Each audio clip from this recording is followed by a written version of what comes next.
कटहल से भरा हुआ ससुराल। कैसा है मेरा बेटा, ठीक है ना? हाँ हाँ माँ, एकदम ठीक हूँ। आप बताओ।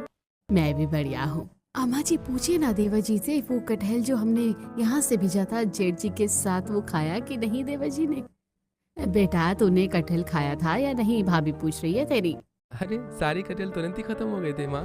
सबका कुछ यूनिक डिश बनाकर खाया, मज़ा ही आ गया। तभी अचानक से सुमित्रा के बैकग्राउंड में शोर शुरू हो जाता है। माँ, आपके बैकग्राउंड में शोर कहाँ से आ रहा है? प्रधान जी आए हैं और फिर से वही पैसों की डिमांड। अरे फिर से पैसे? डबल ब्याज दे तो रहा हूँ। उन्हें बोलो मुंह बंद करके बैठे, मैं भेजता हूँ पैसे। राजीव प्रधान के अकाउंट में डायरेक्ट पैसे भेज देता है। पैसे पाते ही प्रधान शांति से वहां से चला जाता है।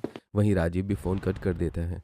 राजीव लंदन में काम करता था और अपने घर के कर्ज को चुकाने की कोशिश कर रहा था, जो उसके पापा ने उसकी पढ़ाई लिखाई के लिए लिया था। वहीं अब राजीव लंदन में बिजनेस करके अच्छे पैसे कमा रहा था और सुखी था। अगले ही दिन राजीव अपने ऑफिस पहुंचा। उसका बिजनेस पार्टनर डेविड हमेशा की तरह मुस्कुरा रहा था। दोनों ने साथ साथ ये बिजनेस खड़ा किया था। कंपनी के डॉक्यूमेंट्स, कॉपीराइट, क्लाइंट्स, सब कुछ दोनों के नाम पर था। राजीव को उस पर पूरा भरोसा था। गुड मॉर्निंग राजीव, आज एक बड़ी डील फाइनल होने वाली है।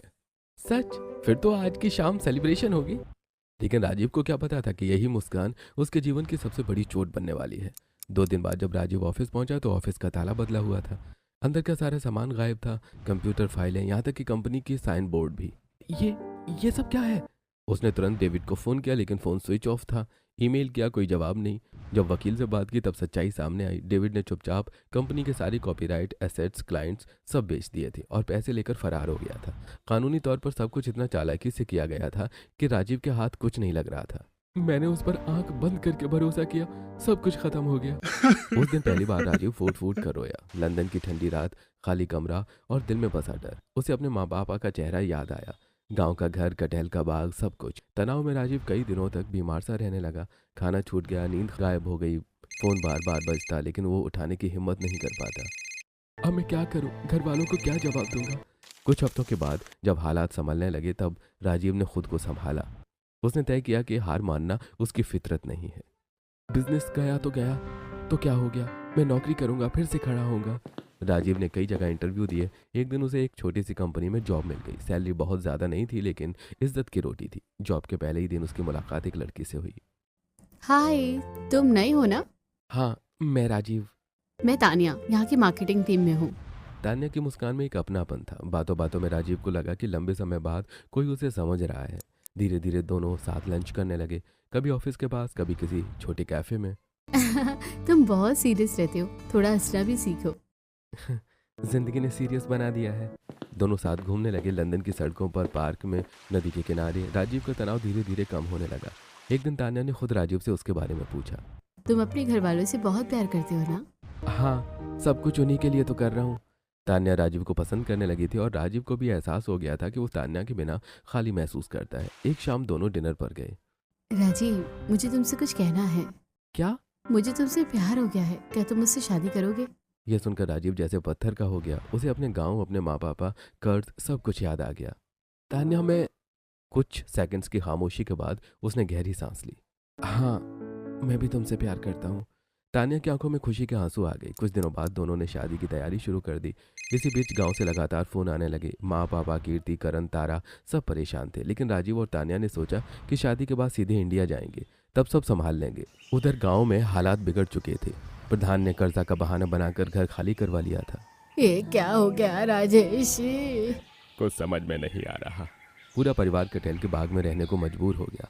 जिठानी, कीर्ति, जेठ, करण, नंद, तारा, सबका हाल बुरा था। अम्मा जी, ये दिन भी देखना पड़ेगा। भैया फोन क्यों नहीं उठा रहे? पड़ोसी तमाशा देखने लगे। अरे वही कटहल जिससे इतना घमंड था, अब तो वही सहारा है।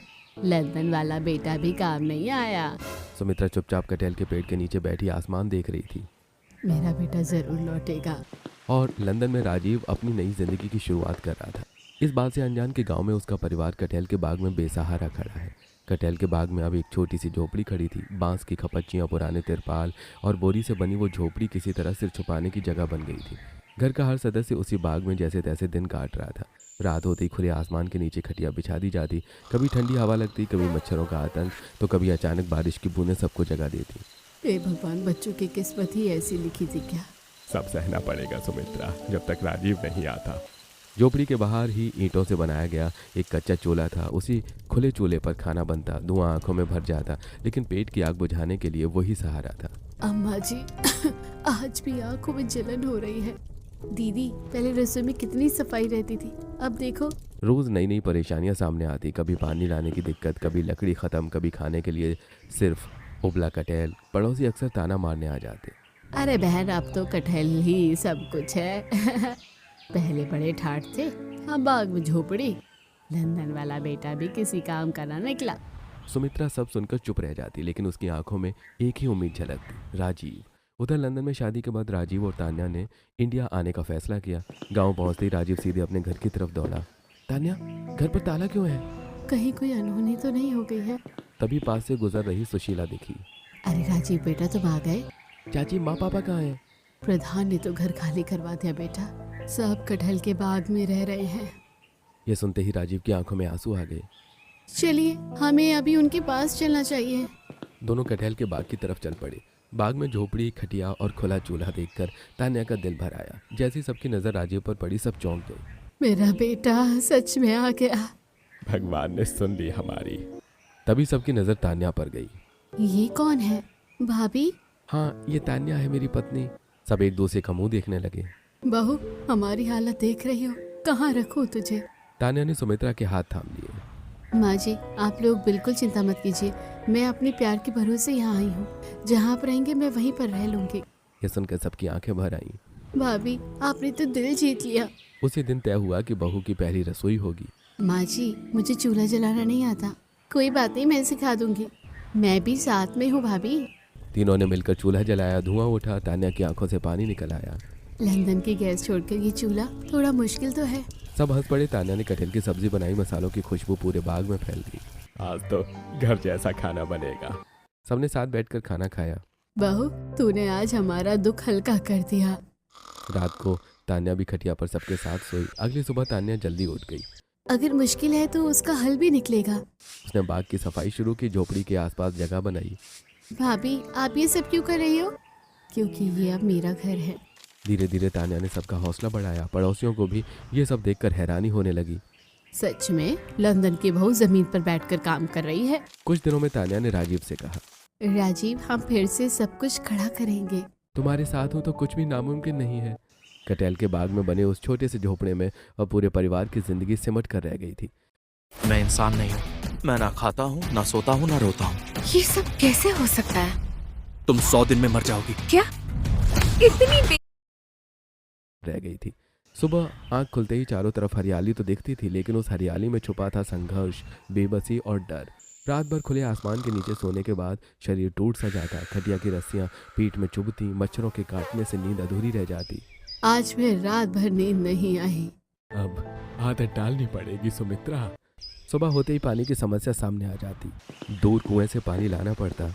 काश घर होता तो ये सब ना करना पड़ता। दीदी हाथों में छाले पड़ गए हैं। तान्या ये सब चुपचाप देखती रहती। वो कुछ कहती नहीं, बस मन ही मन हर परेशानी को नोट करती जाती। एक दिन सुबह सुबह तान्या सबसे पहले उठी। अगर सब परेशान है तो किसी को तो मजबूत बनना ही होगा। उसने खुद मटका उठाया और कुएं की तरफ चल पड़ी। भाभी आप रहने तो ये हमारा काम है। तब मैं भी इस घर की बहू ही हूँ, मेरा भी काम है। यह देखकर कीर्ति और तारा दोनों की आंखें भर आईं। दिन बीतने लगे, लेकिन परेशानियां कम नहीं हो रही थी। कभी खाने के लिए सिर्फ सूखा चावल, कभी सिर्फ ओबला कटहल। बहू आज फिर से सादा खाना ही है। बाबूजी सादा खाने में भी स्वाद ढूंढेंगे। वो कभी कटहल को भूनकर नई सब्जी बना देती, कभी उसके बीजों से चटनी, तो कभी पत्तों में लपेटकर कुछ नया। सब हैरान थे कि लंदन में पली बड़ी बहू इतने जतन से खाना बना रही है। बहू तू थक नहीं जाती? माँ जी थकान से ज्यादा खुशी है। एक दिन तेज बारिश हुई, झोपड़ी से पानी टपकने लगा। अम्मा पानी अंदर आ रहा है। तान्या तुरंत उठी, पन्नी और टाट को सही किया, उसको सुरक्षित जगह बिठाया। भाभी आपको ये सब कैसे आता है? हालात सिखा देते हैं। पड़ोसी दूर खड़े होकर ये सब देख रहे थे। सच में लंदन की बहू जमीन पर बैठकर ये सब कर रही है। ऐसी बहू किस्मत वालों को मिलती है। धीरे धीरे सास ससुर के चेहरे पर मुस्कान लौटने लगी। एक दिन सुमित्रा की तबीयत खराब हो गई। बहू आज शरीर में बहुत दर्द हो रहा है। तान्या ने खुद जड़ी बूटी लाई, काढ़ा बनाया, सुमित्रा को संभाला। बहू तूने तो बेटी से बढ़कर साथ दिया है। तान्या रात रात भर जागकर सुमित्रा के पास बैठी रही। राजीव ये सब देखता और अंदर ही अंदर टूट जाता। ये सब मेरी वजह से हो रहा है। तान्या ने राजीव का हाथ पकड़ा। खुद को दोष मत दो, हम मिलकर सब ठीक करेंगे। अगले दिन तान्या ने बाग के कोने में छोटी सी सब्जी की क्यारी बनाई। यहाँ सब्जी उगेगी, कोशिश करने में क्या जाता है। उसने तारा के साथ बीज बोई, पानी दिया। कुछ दिनों में छोटी छोटी कोपलें निकल आईं। भाभी देखो। सुमित्रा ने दूर से देखा कि और मुस्कुरा दी। एक दिन प्रधान बाग के पास से गुजरा। अरे अभी तो यहीं पड़े हो। तान्या चुपचाप खड़ी रही, लेकिन उसकी आंखों में डर नहीं था। हम मेहनत से जी रहे हैं। प्रधान कुछ और न बोल पाया और चला गया। रात को सब आग के पास बैठे। अगर आप न होती तो भी रास्ता निकलता, बस थोड़ी देर से। धीरे धीरे पूरा परिवार समझने लगा कि दुख में भी हंसना तान्या ने सिखाया है। वो सास के पैर दबाती, ससुर के लिए चाय बनाती, नंद के बाल गूंथती। हर किसी के चेहरे पर सुकून आने लगा। पड़ोसी अब ताने नहीं बातें करने लगे। भाभी अब सच में कमाल हो। तान्या बस मुस्कुरा देती। कटहल के बाग में संघर्ष अब भी था, लेकिन उसके साथ उम्मीद, मेहनत और प्यार भी था। लंदन की बहू अब सिर्फ बहू नहीं रही थी, वो उस दिन की ताकत बन चुकी थी, और यही ताकत आने वाले दिनों में उस परिवार की किस्मत बदलने वाली थी। कटहल का मौसम आते ही बाग में हलचल बढ़ जाती थी। पेड़ों पर हरे पीले कटहल लटकते, हवा में एक अलग सी खुशबू फैल जाती। वही ये समय होता जब पूरे परिवार को थोड़ी राहत मिलती। राजेश और करण सुबह सुबह बाग से टहलते, कटहल तोड़ते, रस्सी से बांधते और साइकिल पर लाद कर हाट बाजार की तरफ निकल पड़ते। आज शायद अच्छे दाम मिल जाए। बाबूजी, लोग अब कटहल कम ही खरीदते हैं। बाजार में घंटों खड़े रहने के बाद भी मुश्किल से कोई ग्राहक मिलता। अरे भाई 50 से ज्यादा नहीं दूंगा। ठीक है, ले जाइए। दिन भर की मेहनत के बाद हाथ में सिर्फ 50-100 रुपए आते। वही पैसे घर के खर्च, दवा, नमक, तेल सब में ख़त्म हो जाते। जैसे ही कटहल का मौसम सीजन ख़त्म होता, फिर वही परेशानी। पेड़ों पर फल नहीं, बाजार में कोई कमाई नहीं। अब आगे क्या होगा? भगवान ही जाने। तान्या ये सब चुपचाप देख रही थी। रोज घर में कटहल की सब्जी, कभी उबला कभी भुना। रोज रोज कटहल, कभी कभी मन भी उब जाता है। एक शाम सब लोग चुपचाप बैठे थे, कोई बात नहीं कर रहा था। तभी तान्या के चेहरे पर एक चमक आई। अगर कटहल सिर्फ मौसम में होता है तो क्यों ना कुछ ऐसा किया जाए कि पूरे साल हो। उसी रात तान्या देर तक जागती रही। मोबाइल पर खेती से जुड़े वीडियोस देखे, लोगों के अनुभव पढ़े। 12 मासी कटहल, हाँ यही समाधान है। अगले दिन तान्या ने राजीव से बात की। राजीव, अगर हम जल्दी उगने वाली 12 मासी कटहल के पेड़ लगाएंगे तो? क्या सच में ऐसा संभव है? हाँ, मैंने पढ़ा है। थोड़ा वक्त और मेहनत लगेगी, लेकिन फायदा होगा। राजीव ने यह बात घर वालों को बताई। बहू, इतना पैसा और मेहनत। बाबूजी, कोशिश किए बिना हार मान लेना ठीक नहीं है। कुछ दिनों बाद तान्या पास के कृषि केंद्र से जल्दी उगने वाली 12 मासी कटहल के पौधे ले आई। भाभी, ये इतने छोटे छोटे पौधे, इन्हीं से भविष्य उगेगा। पूरे परिवार ने मिलकर गड्ढे खोदे, पौधे लगाए। तान्या रोज खुद पानी देती, खाद डालती, उनकी सेवा करती। दिन बीतते गए, धीरे धीरे पौधे बढ़ने लगे। भाभी, पत्ते निकल आए। घर में फिर भी रोज कटहल बनता था। तान्या कभी कभी परेशान हो जाती, आज कुछ और खाने का मन है। फिर वो खुद को समझाती। यही तो हमारी ताकत है। कुछ महीनों बाद बाग का नज़ारा बदलने लगा। 12 मासी पेड़ों पर छोटे छोटे कटहल दिखने लगे। बहू, सच में फल आ गया। देखते ही देखते बाग में ढेर सारे कटहल उगने लगे। राजेश और करण फिर से बाजार गए, लेकिन इस बार भी बिक्री उम्मीद के मुताबिक नहीं हुई। बाबूजी, आज भी आधे कटहल वापस ले आए। इतना कटहल होगा तो खराब भी हो जाएगा। उस रात तान्या देर तक सोचती रही। सिर्फ कच्चा बेचने से काम नहीं चलेगा, कुछ अलग करना चाहिए। अगली सुबह तान्या ने सबको बुलाया। हम कटहल से सिर्फ सब्जी ही क्यों बनाते हैं? इससे और भी बहुत कुछ बन सकता है, जैसे कटहल के चिप्स, अचार, पकोड़े, सूखे टुकड़े। सब एक दूसरे को देखने लगे। अगर ये चल गया तो हमारी किस्मत बदल सकती है। उसी दिन तान्या ने कटहल के पतले टुकड़े काटे, धूप में सुखाई। कीर्ति और तारा ने मदद की। भाभी, खुशबू तो बहुत अच्छी आ रही है। तान्या ने छोटे छोटे चिप्स तले, नमक मसाला डाला। शाम को पड़ोसियों को चखने को दिया। अरे, ये तो बाजार से भी अच्छे हैं। बहू, कमाल कर दिया। तान्या यही नहीं रुकी, उसने कटहल का अचार भी डाला। धीरे धीरे लोग खुद बाग में आने लगे। भाई 2 पैकेट चिप्स दे दो। पहली बार घर में कटहल से बनी चीजों की कमाई हुई। बहू, आज 100 नहीं 500 मिले। करण की आंखों में भी उम्मीद जागी। अब हम इसे आगे बढ़ाएंगे। तान्या ने मन ही मन तय कर लिया था कि यह सिर्फ शुरुआत है। कटहल का बाग अब सिर्फ मजबूरी नहीं रहा था, वो अवसर बन चुका था। लंदन की बहू ने अपनी समझ, मेहनत और हिम्मत से उस बाग को नई पहचान देनी शुरू कर दी थी। 12 मासी कटहल के पेड़ों की वजह से अब बाग में हर तरफ कटहल ही कटहल दिखाई देने लगे थे। छोटे छोटे, बड़े, कच्चे, आधे पके, इतनी भरमार के घर में लोग भी घबरा गए थे। पहले जहाँ कटहल की कमी परेशानी थी, अब उसकी अधिकता नई चिंता बन गई थी। बहू, इतना कटहल अगर बिके नहीं तो सड़ जाएगा। बाबूजी, रोज बाजार ले जाते हैं पर अब लोग उतना खरीदते ही नहीं है। तान्या चुपचाप सब सुनती रही। उसके चेहरे पर चिंता नहीं बल्कि सोच की गहराई थी। एक दिन सुबह तान्या ने ससुर को पास बुलाया। पापा जी, आप कटहल बाजार में मत बेचा कीजिए। फिर क्या करें बहू? इससे बढ़िया चिप्स बनाएंगे। मैं पैकिंग करके बाहर डिलीवरी करवाऊंगी। मैंने बात कर ली है। राजेश और करण एक दूसरे को देखने लगे। बहू, इतना बड़ा काम हम कर पाएंगे? अगर कोशिश नहीं करेंगे तो कभी नहीं आगे बढ़ेंगे। उसी दिन तान्या ने बाजार से एक बड़ी सी कढ़ाई मंगवाई। तेल, नमक, मसाले सब इकट्ठा किए। भाभी, आज तो कुछ नया होने वाला है। मैं भी मदद करूंगी।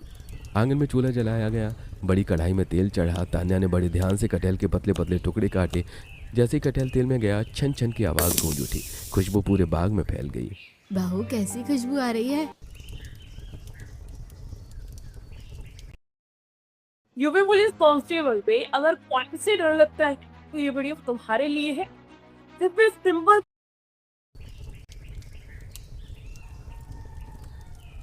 तान्या, तुम सच में कमाल कर रही हो। पहली डिलीवरी के लिए बॉक्स भेजे गए। तान्या ने खुद नंबर लिखे, हिसाब बनाया। कुछ ही दिनों में फोन आने लगा। आपके कटहल के चिप्स बहुत अच्छे हैं, और चाहिए? तान्या की आंखों में चमक आ गई। देखा, मेहनत रंग ला रही है। ऑर्डर बढ़ने लगे। अब रोज कढ़ाई चढ़ती, चिप्स तलते, पैक होते। तान्या यहीं नहीं रुकी। सिर्फ चिप्स से बात नहीं बनेगी, और भी कुछ बनाना होगा। अगले दिन उसने नया प्रयोग किया। कटहल की भुजिया बनाई, मसालेदार कुरकुरी। भाभी, ये तो गजब है। फिर कटहल के पकौड़े बने। अब तो रोज नया स्वाद। कुछ दिनों बाद तान्या ने कटहल वड़ा बनाया। बहू, तूने तो कटहल की किस्मत बदल दी। चाट भी तैयार हुआ। मिट्टी के बर्तन में भरकर रखा गया। धीरे धीरे कटहल के हर रूप की पहचान बनने लगी। पड़ोसने ये सब दूर से देख रही थी। अरे, क्या ही कर लेगी ये सब बनाकर। कटहल से भी कोई धंधा चलता है। तान्या ने कुछ नहीं कहा। वो अपने काम में लगी रही। कुछ दिनों बाद वही पड़ोसने खुद बाग में आई। बहू, वो चिप्स मिलेंगे क्या। हाँ चाची, जरूर मिलेंगे। कांति ने भुजिया लिए, रागिनी ने अचार। सच में बहुत स्वाद है। अब ताने तारीफ में बदलने लगे। बहू, हमें भी सिखा दो। तान्या ने सबको साथ जोड़ना शुरू किया। सब मिलकर काम करेंगे तो और आगे बढ़ेंगे। अब घर में पैसों की कमी नहीं रही। बहू, आज 1000 रुपए की बिक्री हुई।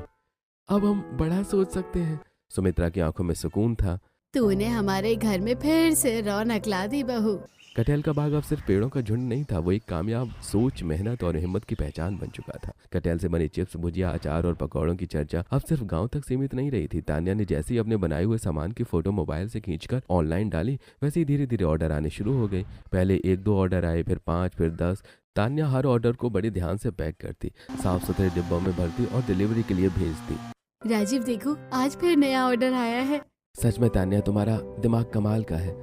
ऑनलाइन बिक्री से घर में पहली बार ठीक ठाक आमदनी होने लगी। अब रोज की चिंता थोड़ी कम हुई थी। बहू, आज बहुत दिन बाद मन हल्का लग रहा है। अब कटहल सिर्फ मजबूरी नहीं, रोजगार बन चुका था। एक दिन कीर्ति और तान्या दोनों झोपड़ी के बाहर बैठी पैकेट बना रही थी। भाभी, लोग हमारे सामान को इतना पसंद कर रहे हैं। हाँ, और लोग और भी कुछ अलग चाहते हैं। अलग मतलब? तान्या कुछ पल चुप रही, फिर बोली, क्यों ना हम एक कैफे शुरू करें। कैफे? वो क्या होता है? तान्या हंस पड़ी। कैफे मतलब ऐसी जगह जहाँ लोग बैठकर कुछ खास खाना पीना खाएं, बातें करें, अच्छा महसूस करें। अरे, वो तो शहरों में होता है ना। हाँ, लेकिन अब गांव में भी हो सकता है। कीर्ति को बात समझ में आने लगी। और हम वहाँ कटहल के आइटम रखेंगे। बिल्कुल। दोनों ने घर में सबको बुलाया। बाबूजी, माँ जी, हम एक छोटा सा कैफे खोलना चाहते हैं। कैफे गांव में? लोग आएंगे क्या बहू? तान्या ने बड़े प्यार से सबको समझाया। लोग नया स्वाद चाहते हैं। हमारे पास कटहल है, स्वाद है, मेहनत है। करण और तारा भी उत्साहित हो गए। अगर शुरू करें तो पूरा मन लगाकर करेंगे। मैं सजावट में मदद करूंगी। आखिर सब मान गए। बाग के एक कोने में बांस और लकड़ी से एक छोटी सी जगह तैयार की गई। वहाँ उनका छोटा सा कैफे बना। तान्या ने खुद मेन्यू तैयार किया। मेन्यू में था कटहल के कुरकुरे चिप्स, कटहल चिली, कटहल की ड्रिंक, कटहल बिरयानी, कटहल पिज्ज़ा, कटहल पकौड़े और कई नई डिश थी। पहले दिन तान्या को डर भी लग रहा था। पता नहीं लोग आएंगे या नहीं। सुबह होते ही कैफे खुल गया। सबसे पहले गांव के कुछ लड़के आए। अरे, यहाँ पिज्ज़ा भी मिलता है? हाँ, कटहल पिज्जा। जैसे ही उन्होंने खाया, उनके चेहरे खिल गए। अरे, ये तो मज़ेदार है। धीरे धीरे भीड़ बढ़ने लगी। कटहल की चिली की खुशबू दूर तक फैल गई। लोग खुद को रोक नहीं पा रहे थे। सच में ऐसा स्वाद पहले कभी नहीं चखा। शाम तक कैफे में रौनक थी। बहू, आज तो उम्मीद से ज्यादा कमाई हो गई। अब रोज कैफे चलने लगा। आसपास के गांव से भी लोग आने लगे। ऑनलाइन भी ऑर्डर चलते रहे और कैफे भी। घर की हालत अब बदलने लगी थी। बहू, तूने तो हमारी जिंदगी बदल दी। पड़ोसने जो पहले ताने मारती थी, अब वहीं बैठकर चाय पी थी। बहू, आज वो कटहल चिली खिलाओ ना। तान्या बस मुस्कुरा देती। अब एक और शख्स दूर से ये सब देख रहा था। प्रधान प्रधान रोज कैफे के सामने से निकलता, भीड़ देखता। अरे भाई, अच्छा पैसा चल रहा है यहाँ। उसके मन में लालच भरने लगा। वो सोचने लगा कि कैसे इस कमाई में हिस्सा मिले, लेकिन उसे क्या पता था कि यह सब मेहनत, सोच और ईमानदारी का फल है। कटहल के बाग से शुरू हुआ ये सफर अब एक पहचान बन चुका था। समय जैसे पंख लगाकर उड़ने लगा। कटहल के बाग में बना छोटा सा कैफे अब पूरे इलाके की पहचान बन चुका था। सुबह से शाम तक लोगों की आवाजाही लगी रहती। कभी कॉलेज के लड़के, कभी परिवार, तो कभी दूर दराज से आए लोग। सब कटहल के अनोखे स्वाद के दीवाने हो चुके थे। तान्या सुबह सबसे पहले उठती, बाग में लगे पेड़ों को देखती जैसे उनसे ताकत ले रही हो। यही पेड़ है जिन्होंने हमारी किस्मत बदली है। कीर्ति और तारा भी अब पूरी तरह काम में जुट गई थी। कोई पैकिंग देखता, कोई कैफे संभालता, कोई ऑनलाइन ऑर्डर। भाभी आज ऑनलाइन ऑर्डर फिर बढ़ गए। बढ़ेंगे ही जब मेहनत सच्ची हो। राजेश और करण अब बाजार में कटहल बेचने नहीं जाते थे। उनका काम बदल चुका था। बहू, अब हाथ फैलाने की नौबत नहीं आती। सुमित्रा की आंखों में हर दिन सुकून उतरता जा रहा था। जो दिन झोपड़ी में गुजरे वो अब सपने जैसे लगते हैं। कमाई अब नियमित हो चुकी थी। घर में पहली बार ढंग की बचत होने लगी। एक शाम सभी लोग बाग में बैठे हुए थे। तान्या, अब हम आगे क्या करें? तान्या ने बाग की तरफ देखा, फिर झोपड़ी की तरफ। अब हम यहीं इसी बाग में अपना पक्का घर बनाएंगे। सब चौंक गए। सच? अपना घर? बहू, अगर ऐसा हो गया तो होगा बाबूजी। डबल मंजिला घर, नीचे कैफे, ऊपर हमारा परिवार। ये सुनकर सुमित्रा की आंखों से आंसू बह निकले।